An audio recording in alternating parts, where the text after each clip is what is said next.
Samantala, dito sa may C5.10, ang Las Piñas Bikers nakaranas ng matinding malupit na hagupit ng bagyo. Pagkatapos maglap sa mga bikers at tumambay saglit, biglang naranasan ang malakas na ulan na may kasamang malakas na hangin. Nagulat na lang kami nang biglang dumagasa ang malakas na hangin at ulan.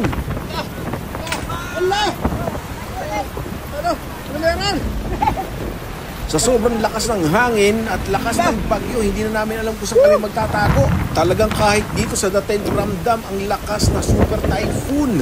Palakas pa ito ng palakas.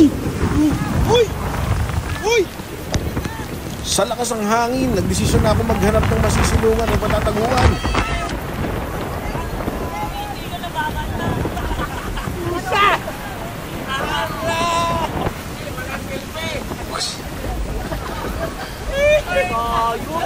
Grabe, ano yun?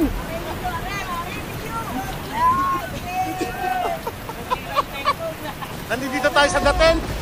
May dumating na bagyo. Grabe. Anong meron?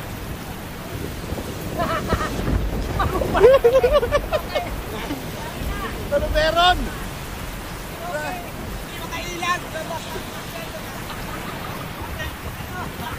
Talagang sobrang bilis ang mga pangyayari.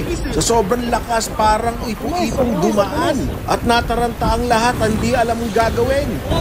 Live coverage po tayo sa mga nangyayari dito sa Daten. Live coverage.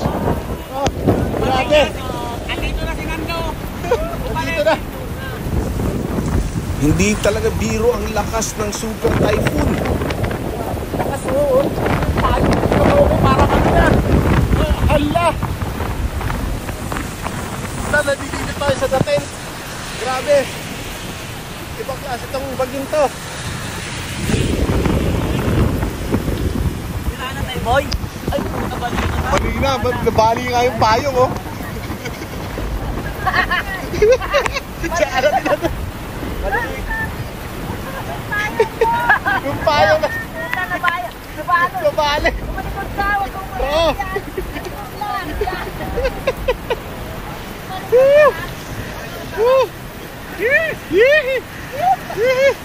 Dinadaan na lang namin sa tawa pero ang lakas talaga. Akala ko di tayo maliligo. Hindi pala naligo din.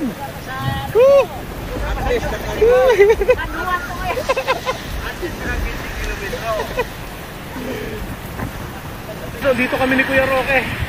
Grabe, lakas. Sir, ito yung bagyo. Sinasalasan na tayo ng bagyo. At pagkatapos magparamdam ng super typhoon, biglang tumahimik ang lahat. Sino may sabing nabasa kami? Wala. Tuyong-tuyo kami, hindi kami nabasa. Hindi kami basa. Sabi.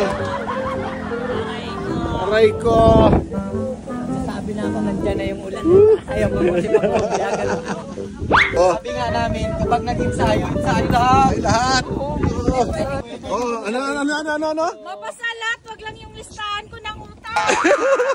Kaya matapos yung dilubyo. Ito na itsura. Aray ko. Yun, aray ko. Aray ko.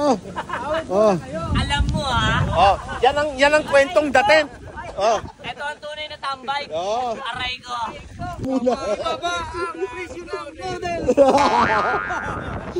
Uwian na. Ayaw pa mag-uwian, Ayaw pa mag-uwian talaga. Aantay pa ng panibagong ulan. Uwian na. Basa naman kami. Ride safe sa lahat ng mga tropa dyan. Ingat tayo at may bagyo.